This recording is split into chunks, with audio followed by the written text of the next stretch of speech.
right, so once again, good morning, Abuja, and welcome to another exciting edition of a Humanitarian Hour on a Vision 92.1 FM here in Abuja. And, well, today I'm your host, sitting in for Bas Umar. And this is Andy Chindaba, and it's an absolute honor to invite and to have you all here with us today. And as always, we're here to talk about some of the most pressing humanitarian issues and explore how we as a society can make a difference. Okay? All right. Today, we continue our conversation from last week where we celebrated the contributions of men in shaping the future of children and society. And it's a topic that's often overlooked, but undeniably important. So today we're diving and looking into the role that men play in the development of children and society at large. And, well, before we get started, yes, we have in the studio, we've been joined by two exceptional guests who are going to help us unpack all of this. And, well, our guest is, the first guest is Ambassador Olubunmi Dayon David Fagboyero. He is not, it's not his first time here. He is a National Alumni President, Institute for Humanitarian Studies and Social Development, and the founder, Africa, the Dreamland International Foundation. Once again, nice meeting you here. Yeah, thank you very much for having me once again. All right. And of course, we have also, well, this is our debut here with him for the first time. Barrister Chidinma Benson. She is a legal practitioner. You're welcome, madam. Thank you so much. Thank you for having me here. All right, we'll be looking at the legal aspect of this with you. So, once again, I want to thank you all out there for staying with us too. And, well, let's get right into it. Okay. Ambassador Olubunmi, I think it's partly because society has built this narrative around women. Yes, let's get right into it. Let me start from the beginning.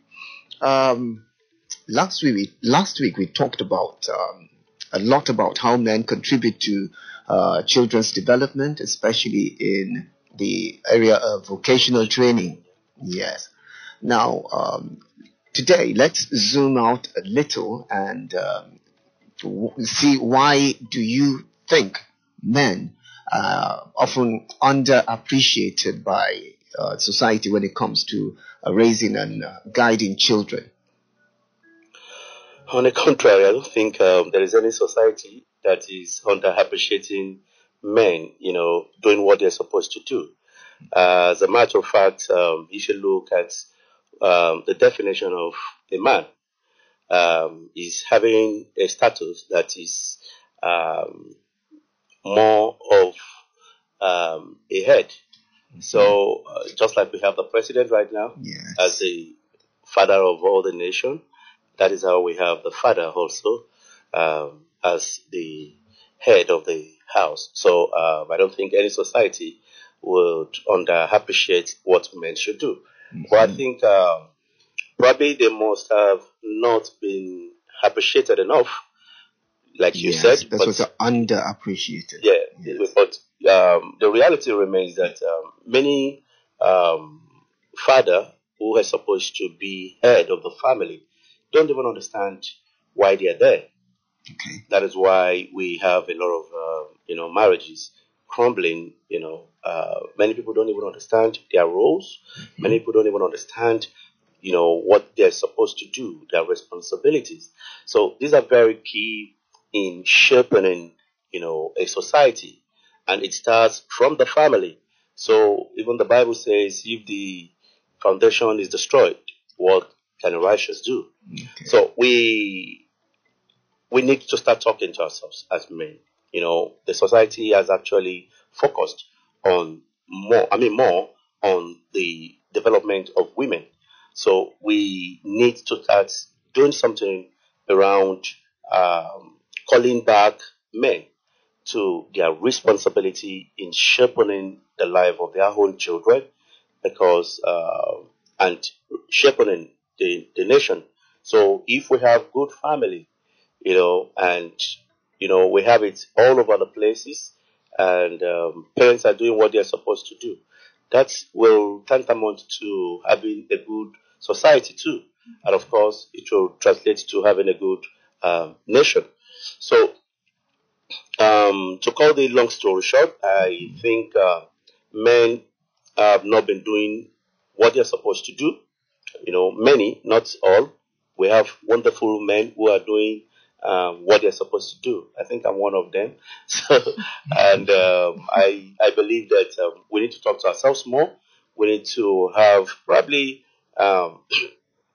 in small what we call territory of influence, where we can talk to ourselves, tell ourselves, one or two things. One thing I want to hammer on this very topic is, this question is that people need to understand the challenges of men also. There are people who also want to be part of the development of their own children, but they are incapacitated one way or the other. They're being unable to do what they're supposed to do. This entails, going or solving this through some very holistic approach. So they are multidimensional approach that will help us, achieve this, the solution that we are talking about.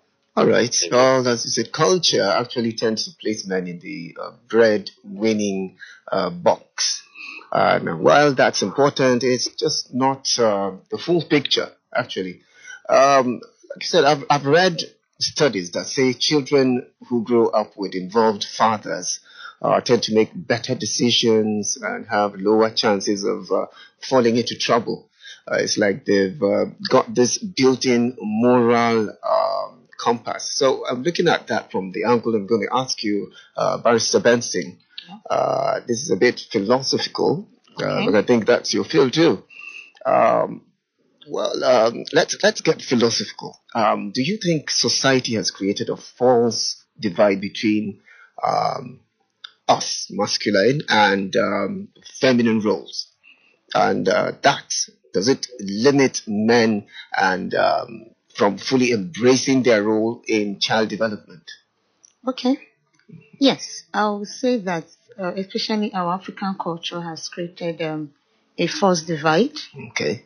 Most times, most men feel my role is just to provide for the child. I'm not supposed to be involved in any other business. Okay.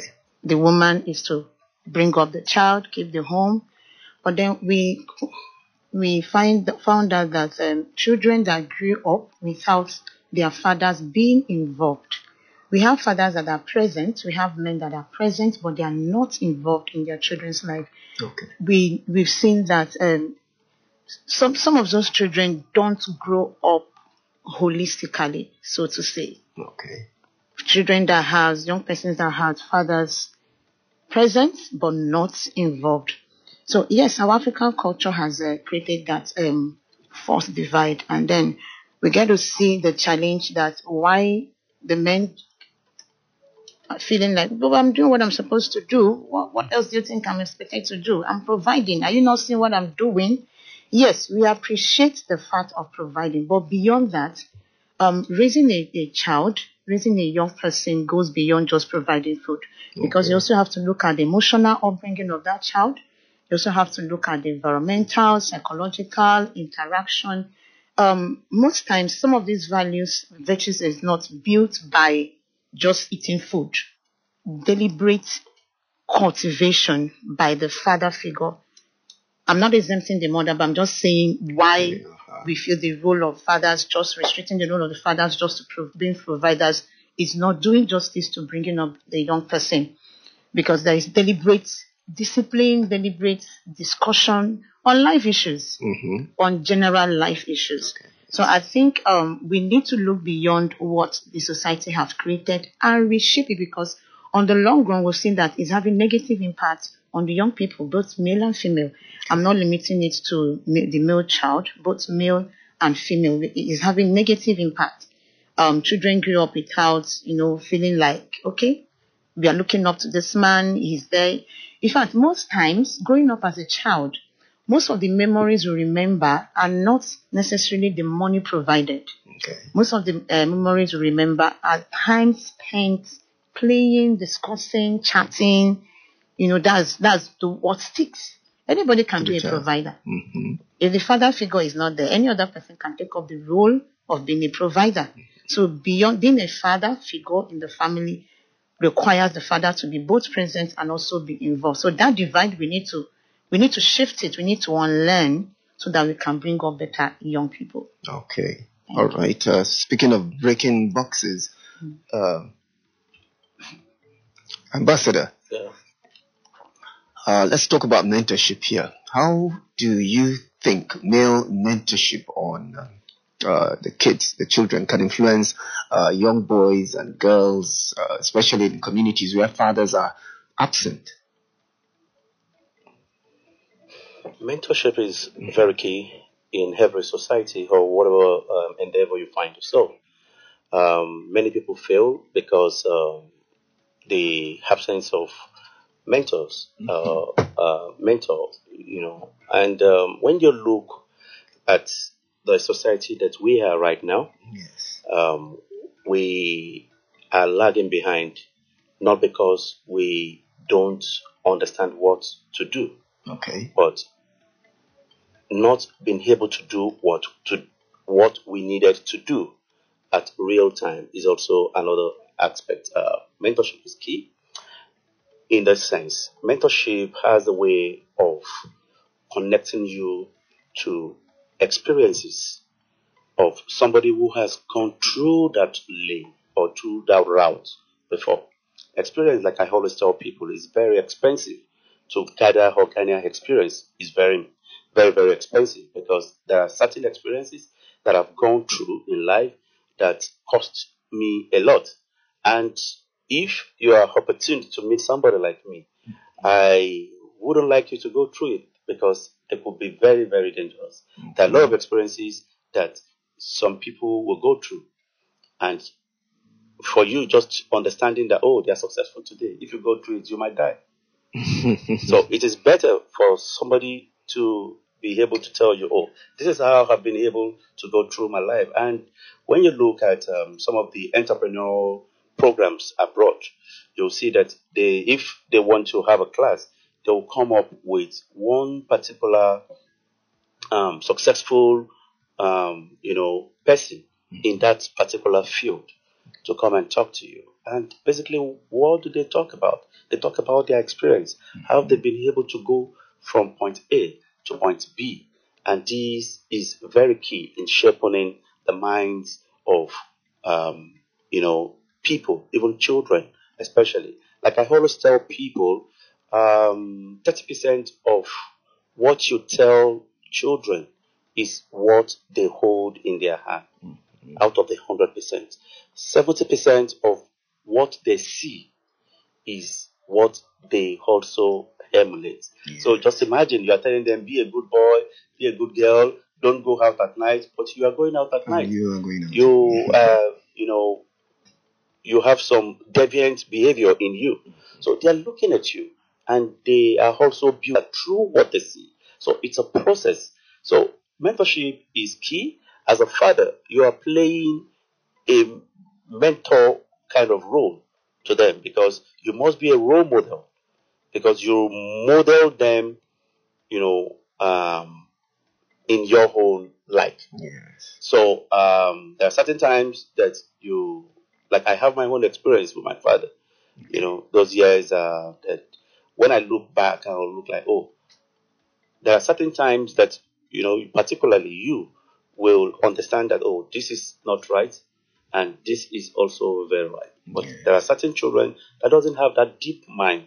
So they need somebody who can paddle the canoe for them, tell them this is the way to go and this is not the way to go. So mentorship is very imperative in to reshape the mind of people, especially people who want to go into a career path or trying to go into a kind of entrepreneurial kind of initiative that they need somebody to put them through. Okay. So mentorship is extremely key. Yes. Well, yeah, you answered partly the question I asked, and mentorship. I asked if there's a community devoid or absent of fathers.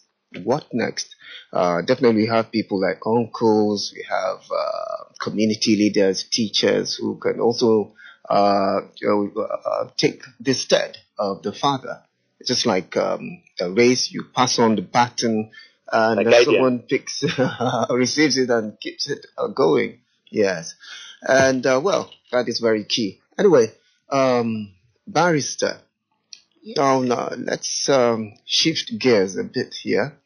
One of the issues often arising in discussions about fatherhood is the legal recognition of fathers, particularly in cases where the father may not be married to the mother or is absent from the child's life, upbringing and all. From a legal perspective now, what are the rights of fathers in Nigeria, and how can men ensure their parental rights and recognized and they are recognized and protected? Okay.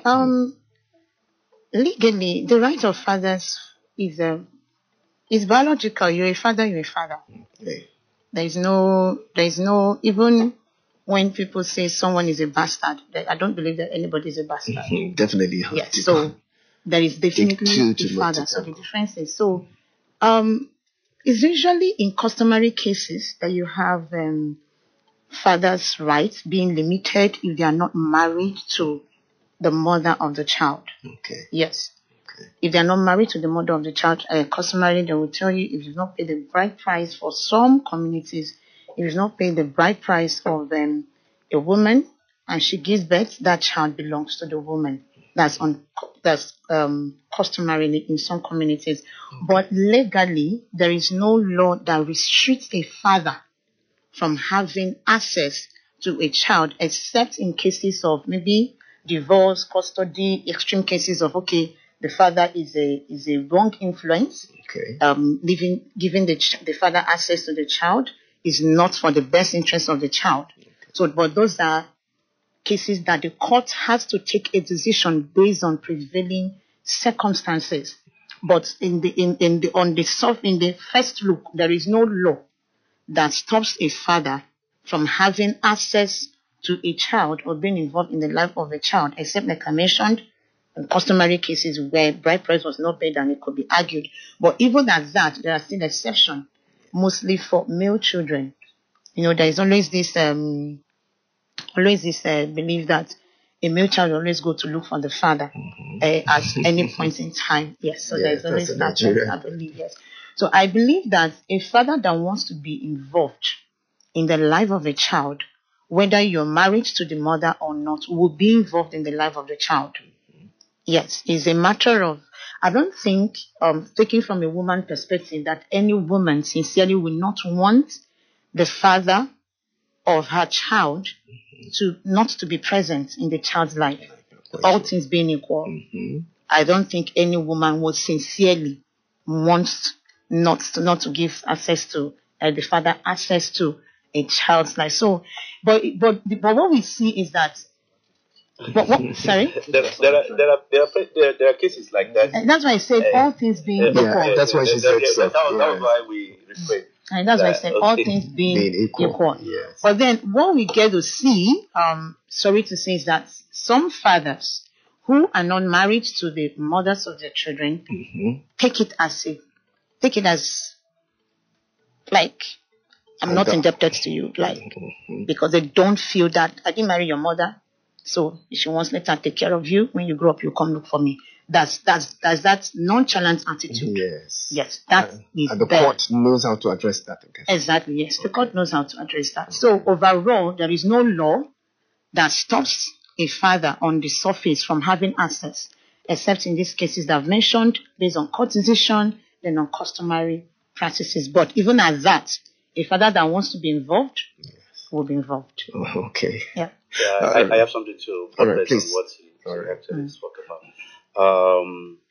You know, traditionally or culturally, why they always tell the man that he's not the owner of the child, that the child belongs to the woman, is to, catalyze the man to do the needful. Yes. Because you just, that's a waste. I can see my child, but you're telling me that I don't own the child. So, and biologically, I'm the father of that child. So, it's to make the man do the needful, which is very, very important. So, sometimes the culture are not wrong. Like, we need to look at it holistically. Yeah, it also have its their advantages. own advantages, and of course, there are disadvantages. There are some that are very weird, but there are some that when you look at it deeply, you'll be able to understand why such, practice, is done in that particular part of, Africa. But I want to say that many of them are not wrong. They are just to make you understand that you have a responsibility. Come and take your child. If you like your child, you come and pay for the dowry. That means come and own our child. Okay. And be responsible. Wow, it's getting more interesting. And if you're out there listening to Humanitarian Hour right here on Vision 92.1 FM here in Abuja, it's really interesting. It's a topic that touches you and I. If you're not even married, you're getting ready to get, you're of course, sometime in the future, you would get married. And these are issues that you should come closer to the radio and listen up. And if you're a child, probably listen and you could get one or two things here. And you can call us and participate. Let's hear your views on 0916 770 9564. Again, 0916 770 9564. And you'll be on to us. You can ask any questions pertaining this discussion, the role of fathers in the life of children. And, let's move again. I'll come back to you again, Ambassador. But let's look at the legal train here. The trend. Well, when it comes to child custody battles now, it's often assumed that mothers have a stronger claim to the children, especially in cases of divorce and separation and like that. From a legal standpoint now, how do courts generally view the role of fathers in custody cases, and what factors do they consider when determining what's in the best interest of the child? Okay, yeah, like I also mentioned, what the court considers in custody cases is the best interest of the child. Now, which of the parents is able to provide stability for the child, earns more, and has time beyond making financial provision. There's also an aspect of having time for the child. Okay. So let's take, for instance, a father that works from morning till evening. There is no arrangement. He's not capable of making arrangements on how this child can be protected and taken care of in his absence. So the court will rather consider the party that will provide beyond financial support. Okay. Because either party can provide financial support. Okay. So beyond financial support, the court will look at the environment, availability, and then in some cases, the court also considers the child's, why say it's not favorite parent per se, but the child, the parent the child is more attached to. Yes. That's emotional connection. Yes, emotional connection. Yes. You also consider the age of the child. You also consider the sex of the child. Because if a child, let's say a child is 1 year, 6 months, of course, there is no, the mother has to have some fundamental issues for the court not to give custody to the mother, because considering the tender age, remember the overall thing the court is looking at the best interest of the child. So a tender child, a young child, still needs the presence of the mother for various reasons. So most times these are just what it's considered, but above all is the best interest of the child, depending on circumstances. Now, if you have a mother that is into addiction, drug addiction, and all of that, of course, the court will not give custody. Okay. Yes, mental issues is also considered. Psychological issues. Stability, yes. So those are all factors that the courts have to consider. Okay. Yes, while giving custody. But most times it's easier to give joint custody because the child needs both parents present. Wow. Yes. That's so nice. Except on exceptional circumstances where you mentioned. Exactly. All right. Yes.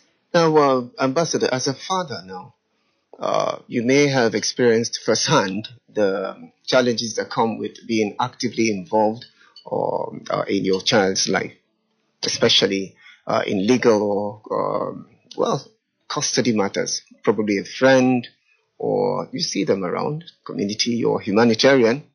You meet such people. Yes.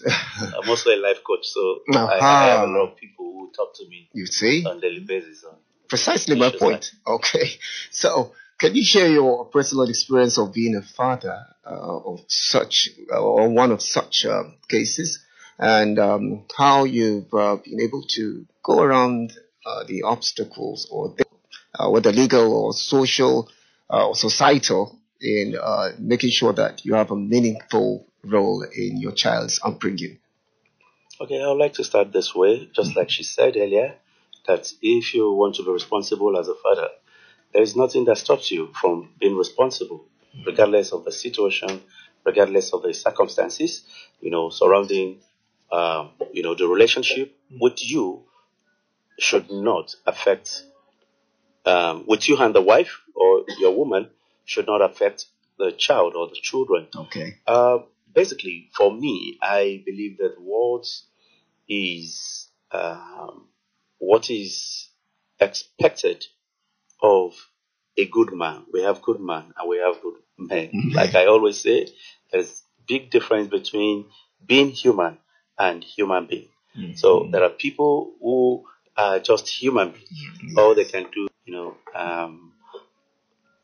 use their Bluetooth to connect to a woman, give them, what they want, and they go on their whole whim. So we're talking about good people who believe that, humanity need them so much, because without the father figure, it's always very difficult for every child to be rounded, in terms of, psychological, in terms of emotional intelligence. There are a lot of things emotionally that the father passed to their own children.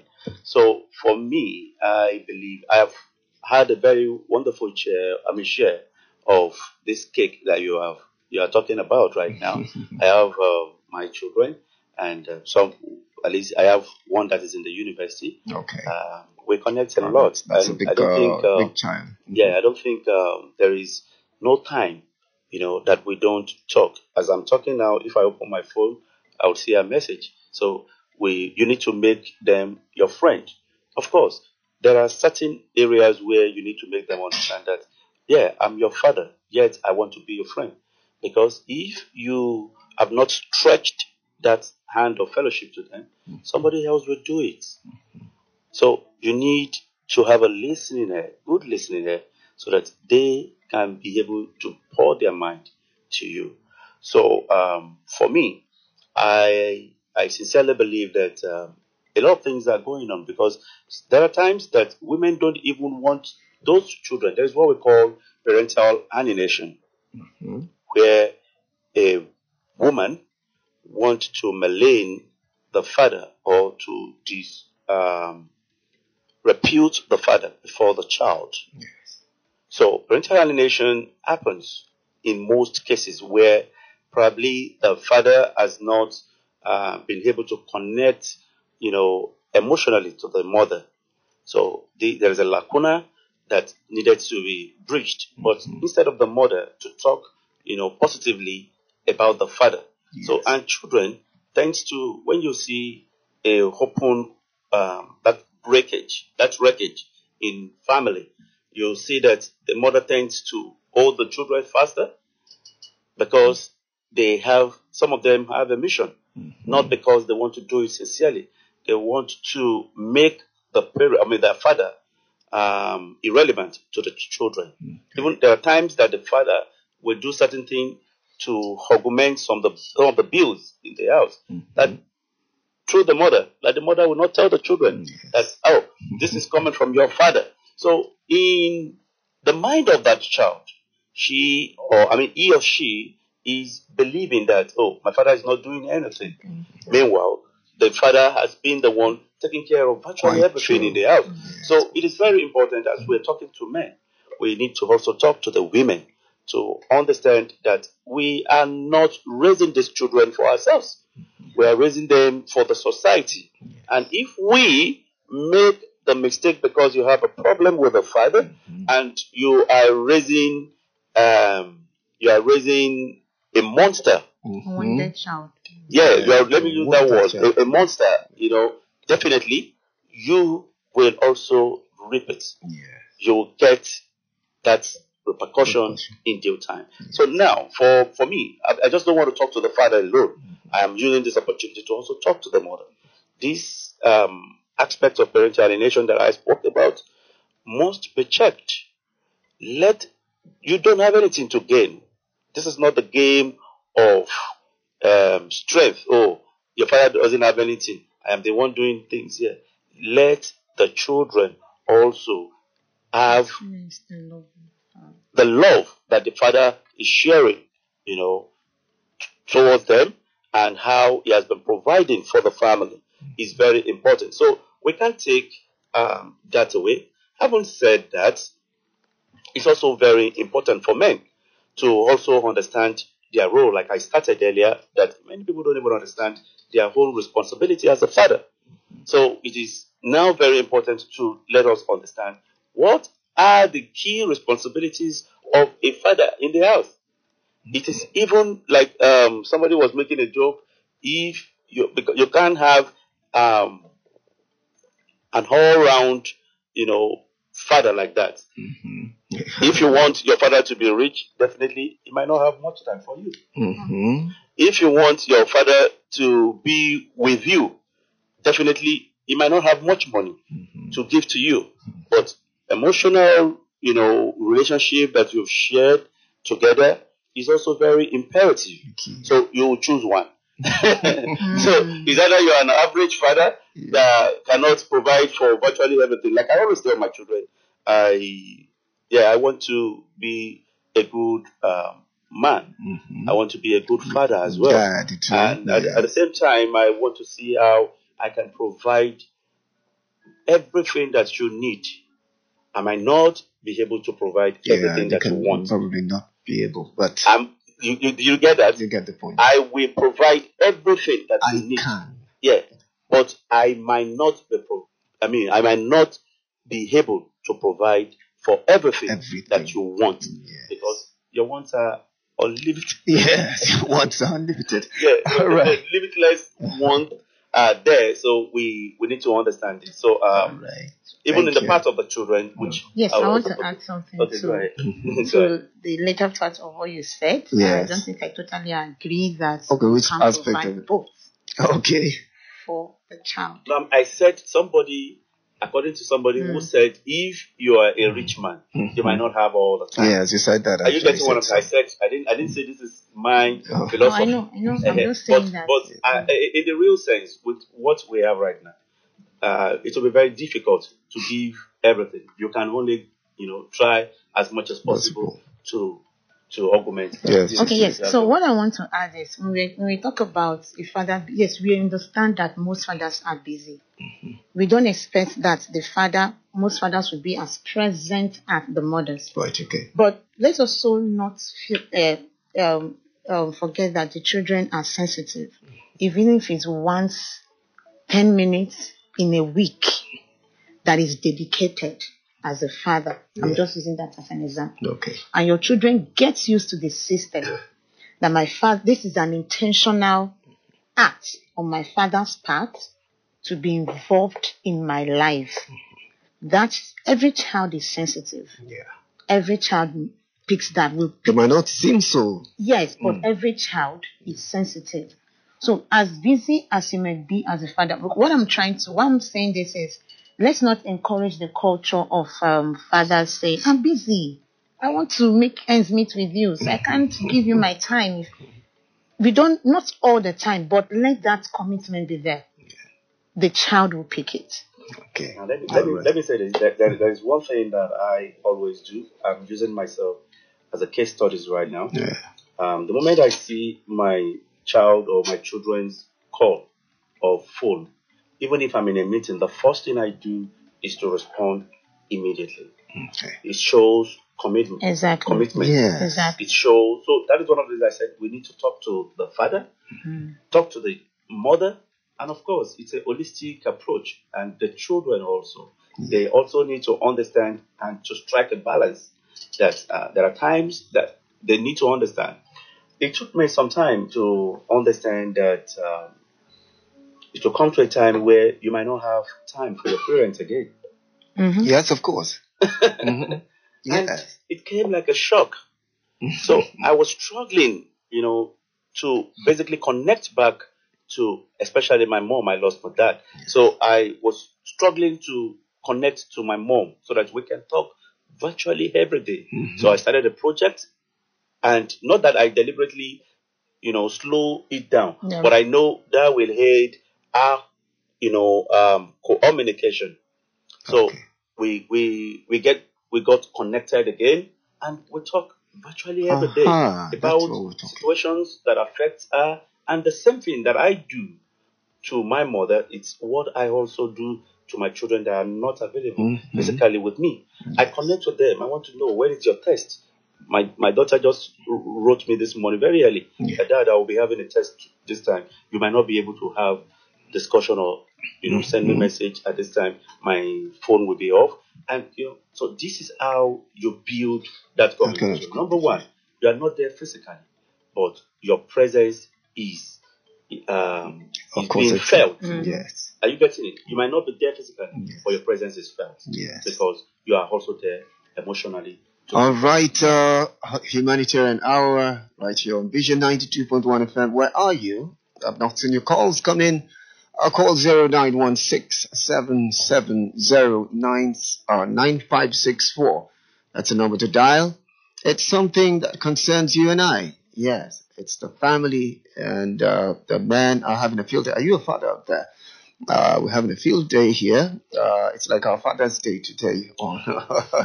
So why don't you enjoy your time by calling 0916-770-9564 and join the discussion.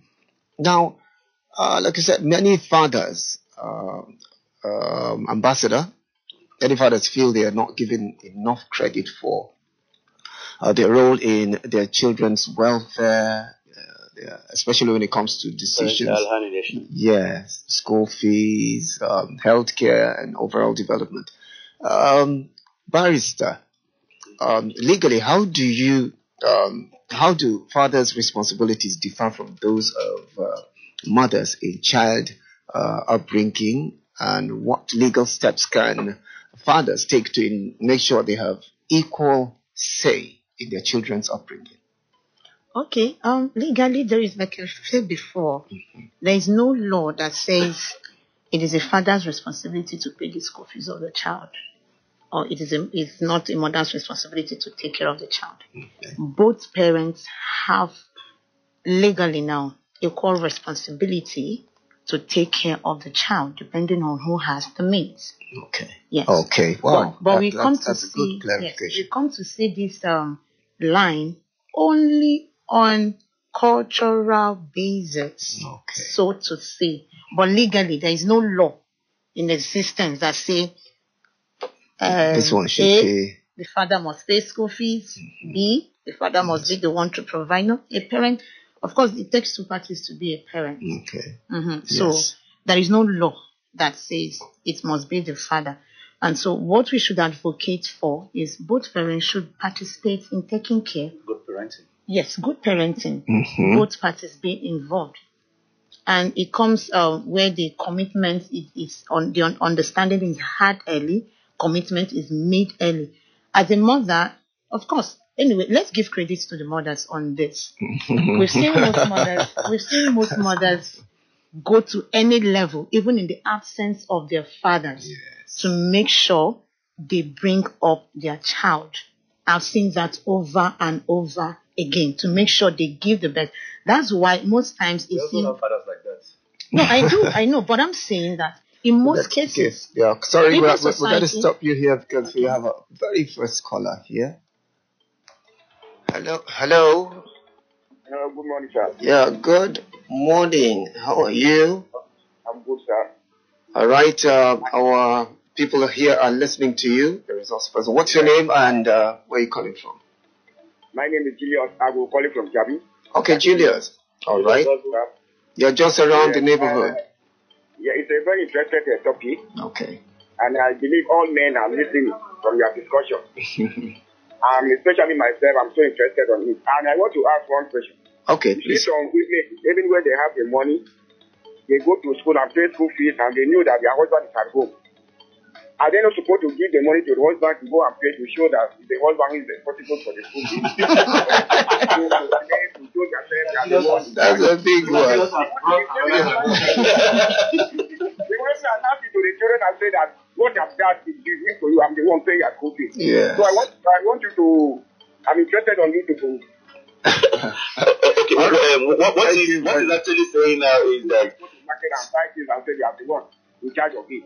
So thank you, sir. Thank you very much, Julius Ago, bringing a different dimension to the topic here. let us respond to it. Yes, It's go very ahead. important because Go ahead. he's been listening to us, and I think He has been, he has been in a dilemma on that issue. Yes. I think his question is, why is it that women want to be the one to pay the school fees, despite the fact that the father is the one, giving the money? Is that the question?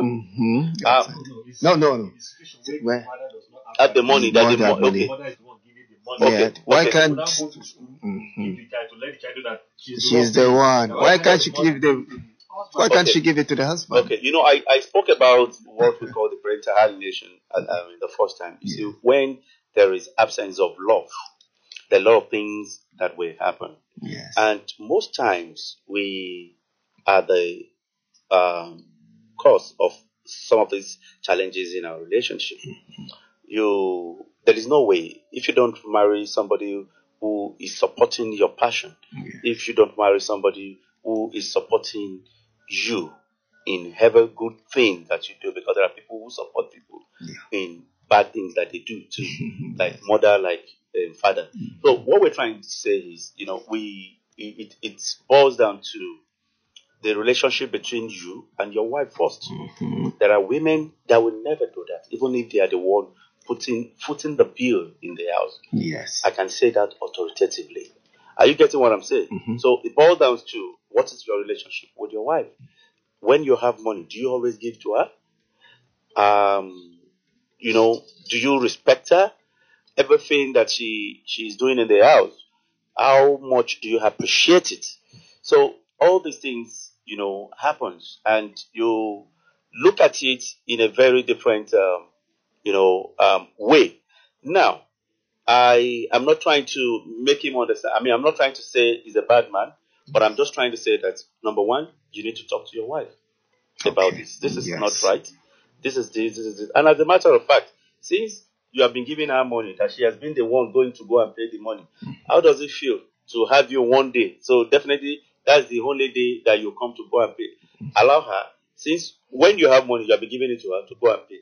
Let her continue to pay as long as she believes that, pay. But in that aspect where she needs to tell the child that your father is not doing anything, I'm the one paying your school fees. That is it's really actually very wrong, and it will affect such, communication with such young, lad will have a negative effect. All right. Does it have a rub on you, Barrister? Yes, I have something to add to that. Okay. All right. I'm still, just like Ambassador said, something must be wrong in the couple's communication or relationship ab initio for this contention to be give me, I'm the one that's paying. A child should understand that it is both parents that is taking care of him or her. Not a competition. Yeah. Not a competition.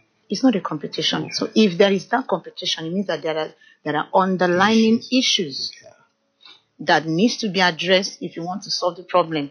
And then we also have to look at it from other angles, just like Ambassador said. If you are a father that you abuse your wife and say, what do you do in this house? You do nothing. You are useless. You are this. Of course, the day the wife is the one making the provision, she will want to let it be known that she's actually not useless. She's doing something. And vice versa. Yes. So it boils down to the couple's communication, couple's relation. There is no reason why there should be that competition in the first place. Okay. All right. All right. Let's move away from that scenario a bit. If you can call 0916-770-9564 right away, you catch up with us before the end of the program. We're emptying in the next 8 minutes. Let's go back to more meaningful issues in the life of the child.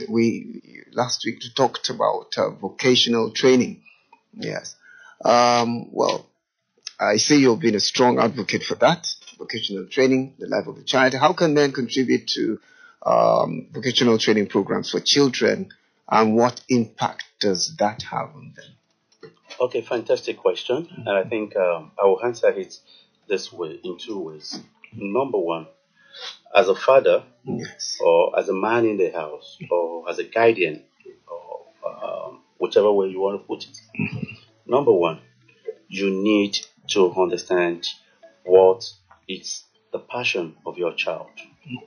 It gets to a certain age in their life where they can decide. You might look at them as very young. At 6, they know the right from the wrong. They start exhibiting certain character in them, and you start looking at them. Okay, for instance, like my son Zion, those years, he will look at probably a radio that is not working properly. Yes. In the next minute, you see that the radio has been dismantled. What's happening here, Mr. Man? Yes. They'll say, oh, I want to repair it. What do you know about repair? So from that moment, I used to call her, I used to call him engineer.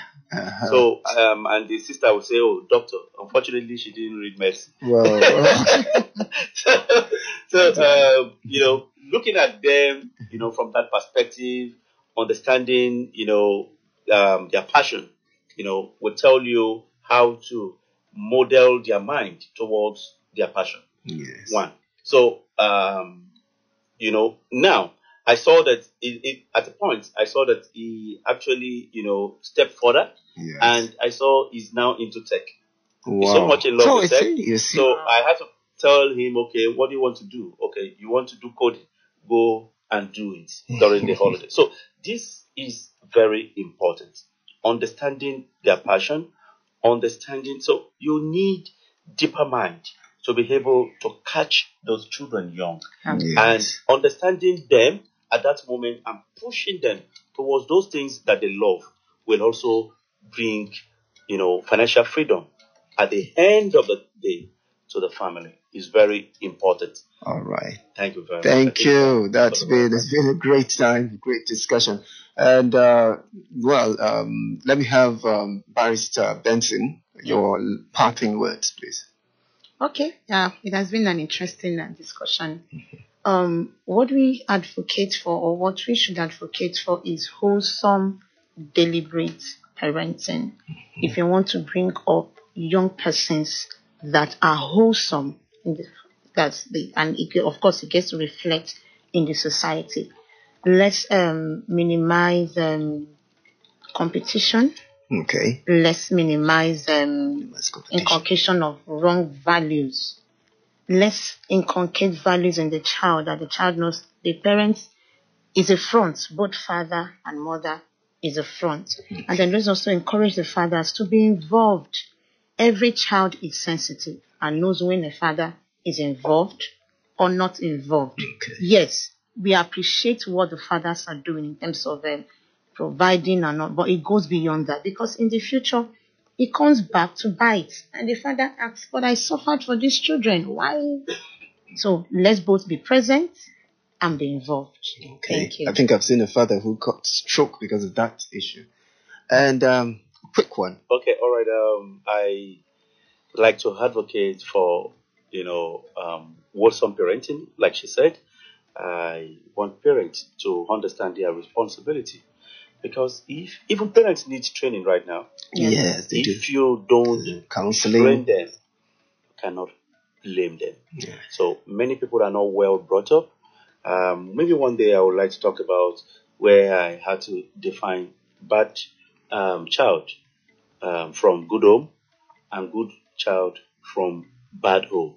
Wow. Good, so there is a very dynamic approach. But all the same, I want to tell parents, please, let's do what we can do to make our world a better place. Train your children so that there won't be a disaster to other people's life. Thank you. Thank you very much. It's been a great time today on the program Humanitarian Hour. And thank you very much. I'd like to leave you with a powerful thought from the great Nelson Mandela. And he said, there's no keener revelation of a society's soul, than the way in which it treats its children. So, take that. This quote truly speaks the minds, speaks the heart of everything we've discussed today. How we as men engage with our children shapes not just their future, but the future of our entire society.